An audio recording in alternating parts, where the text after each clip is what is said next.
नमस्ते, मी रमेश मुकादम.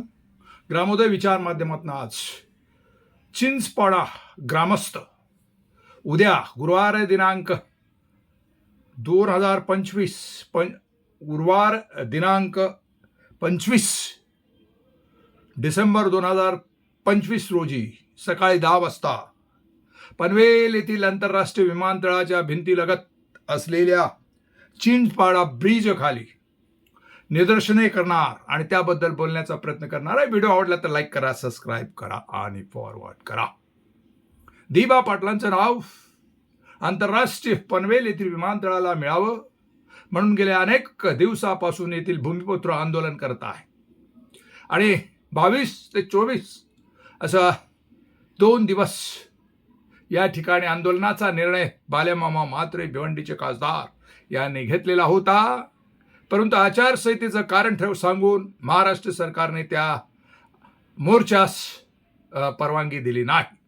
परंतु लोकनेते दिबा पाटील यांची एक सामाजिक संस्था आहे चिंचपाडा येथील, त्यांनी असं ठरवलेलं आहे की 25 डिसेंबर रोजी आंतरराष्ट्रीय विमानतळावर व्यावसायिक विमानं उतरतील आणि त्यावेळेला त्या ठिकाणी ते निदर्शने करणार आहेत.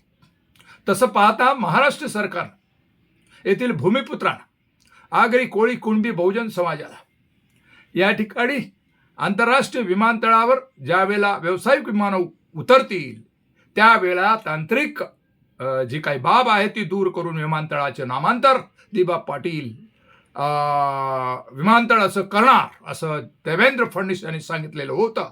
आणि त्या अनुषंगाने भारताचे पंतप्रधान नरेंद्र मोदी यांच्या हस्ते 2 महिन्यापूर्वी सदर पनवेलच्या विमानतळाचं उद्घाटन झालं.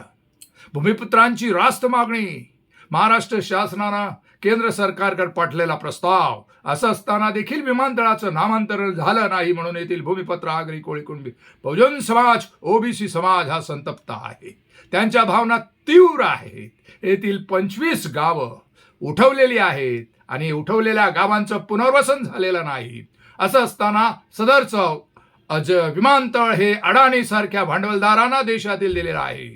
भांडवलदारांच्या बाजूने सरकार ही लवचिक भूमिका घेत आहे.